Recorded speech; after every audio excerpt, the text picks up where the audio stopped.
Now, some folks may be asking, what if I don't have the desire? What if it's just not there? Like I know I'm supposed to, but man, I really like my Saturdays. Sometimes you do things out of obedience to Jesus, trusting that he will form your desires in the process. A couple years ago, I led a mission team to an orphanage in Guatemala. There's one lady who went along with us hesitatingly.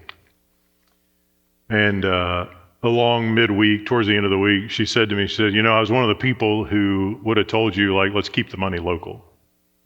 I mean, after all, this one trip, $20,000, $25,000 when it comes to plane tickets and transportation and food and building supplies. And it's a lot of money for 1 week's worth of work. And couldn't we take that and plug it in locally and stay at home, and just do more with less even, or more with much? She said, but now that I'm here, I get it.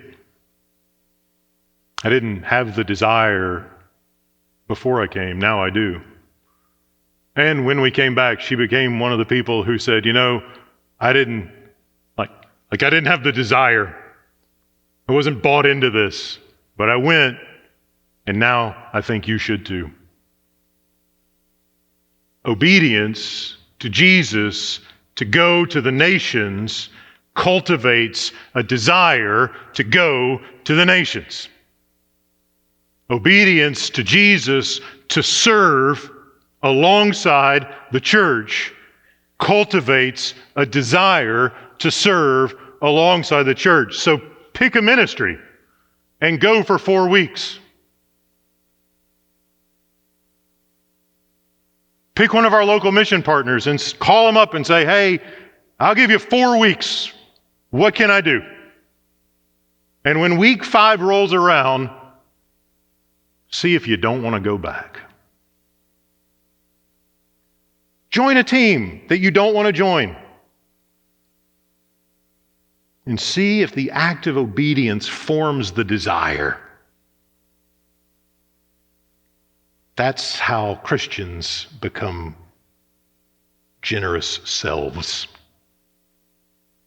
Obedience itself is a means of grace, where the Lord works in us to renew us, to reproduce his life in us. The world will deform our desires. Look out for number 1. Make sure you keep enough for yourself.